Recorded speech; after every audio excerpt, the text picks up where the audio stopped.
வணக்கம் my dear மக்களே, கதைப்போமா?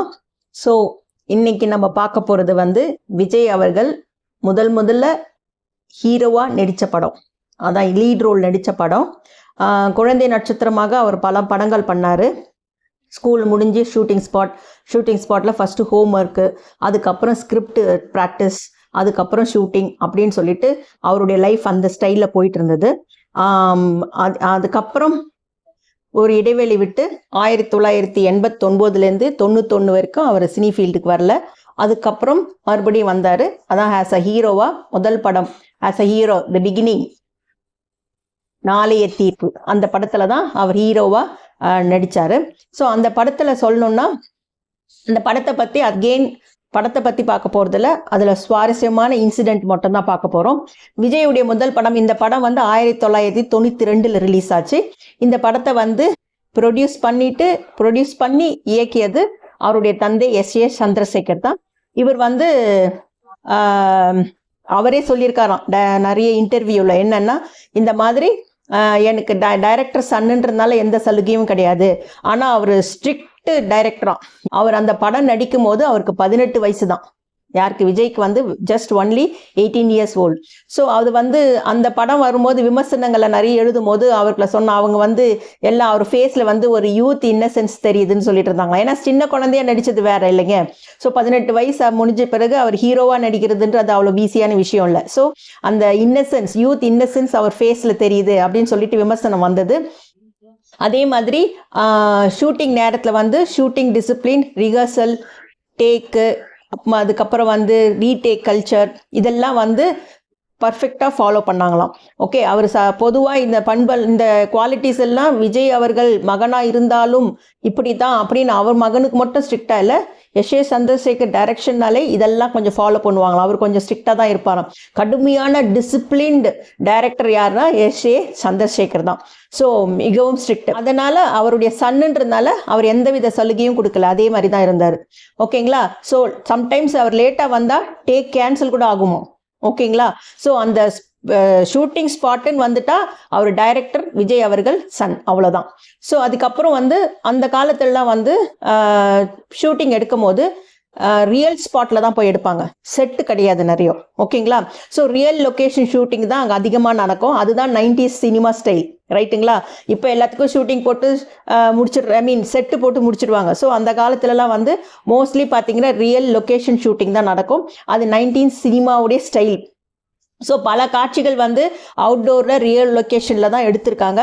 So அதுவும் செட் இல்லாமல். ஸோ அதனால் என்னென்னா விஜய் அவர்கள் நடிக்கும் போது பொதுமக்களோட இருப்பாங்களாம். ஸோ அவங்க எதிரில் நடிக்கிறது கூட ஒரு டென்ஷன் இருக்கும்ல. ஸோ அதையும் அவர் நடிச்சிருக்காரு. அதே மாதிரி சண்டை காட்சிகள்லாம் வரும் பார்த்தீங்களா? ஸோ சண்டை காட்சிகள்லாம் வரும்போது அவர் மோஸ்ட்லி டூப் போட மாட்டாருங்களாம்.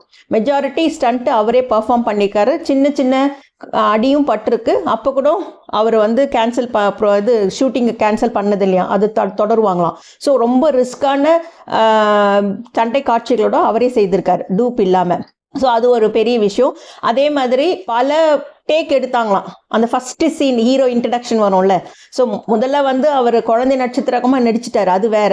ஸோ 18 வயது நிரம்பிய பிறகு அவர் ஒரு டைரக்டராக, அவங்க தந்தை ஒரு டைரக்டராக அவன் மகனை இன்ட்ரடியூஸ் பண்ணுறாருன்னா, ஸோ அவர் ஃபஸ்ட்டு சீன் ஸ்க்ரீனில் வர்றதுன்றது ரொம்ப முக்கியம் இல்லை. ஸோ அந்த ஒரு டேக்கே பல தடவை எடுத்தாங்களாம். ஏன்னா அது மாசாக இருக்கணும், அவருக்கு அந்த சாட்டிஸ்ஃபேக்ஷன் கொடுக்கணும் அந்த டைரக்டருக்கு, ஆஸ் வெல் அஸ் மக்களுக்கு அந்த ஃபஸ்ட்டு இன்ட்ரோ விஜய் அவரது மனசில் பதியணும்னு சொல்லிட்டு அதை மறுபடியும் அவங்க ரீடேக் பண்ணாங்களாம். அதே மாதிரி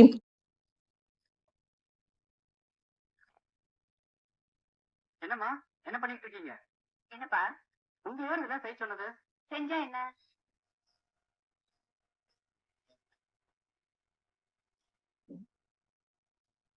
எனக்கு கை இருக்குமா? என் ஷர்ட் என்னால அயன் பண்ணிக்க முடியாதா? அது இல்லப்பா.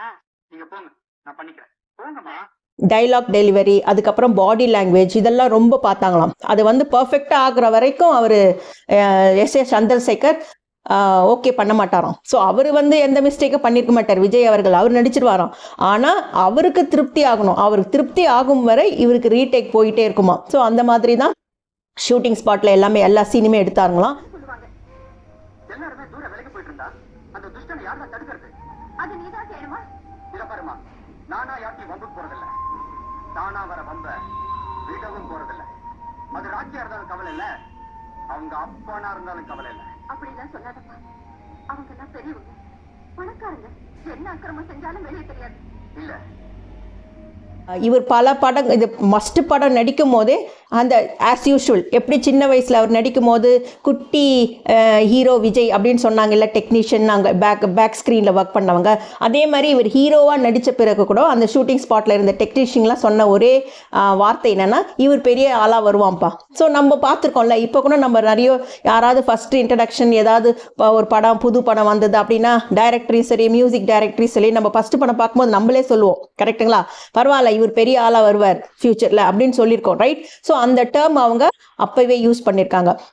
இன்ஸ்பைட் ஆஃப் திஸ், இதெல்லாம் போக இந்த மாதிரி படம் ரிஸ்க் எடுத்தாலும், அதே மாதிரி இன்ட்ரடக்ஷன் சீன் பார்த்து செய்தாலும், ரீடேக் பல கொடுத்து எடுத்தாலும், எல்லாம் பண்ணாலும், பட் இந்த மூவி வந்து அப்படி ஒன்றும் கமர்ஷியல் சக்ஸஸ் இல்லை.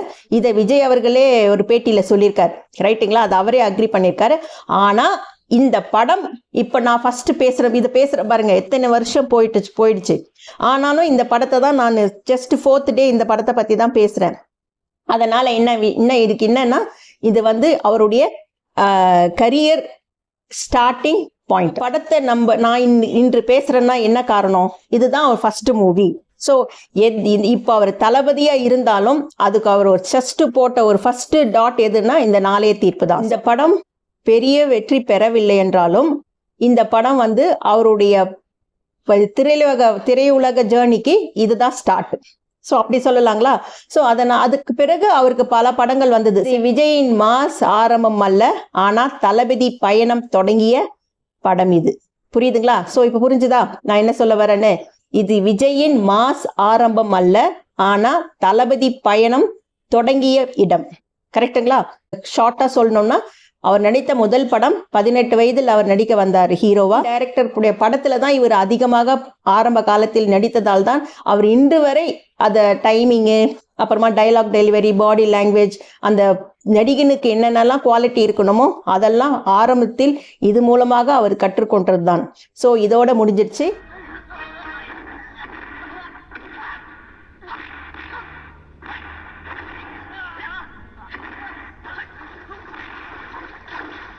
இந்த முதல் படத்தில் நடந்த சுவாரஸ்யமான விஷயங்களை நான் ஷேர் பண்ணது உங்களுக்கு பிடிச்சிருக்கும்னு நினைக்கிறேன். மறக்காம லைக் பண்ணுங்க, ஷேர் பண்ணுங்க, சப்ஸ்கிரைப் பண்ணுங்க, மறக்காம ஹைப்பும் பண்ணுங்க. ஸோ இது கவுண்ட் டவுன் 27, ரைட்டுங்களா? Take care, bye, see you.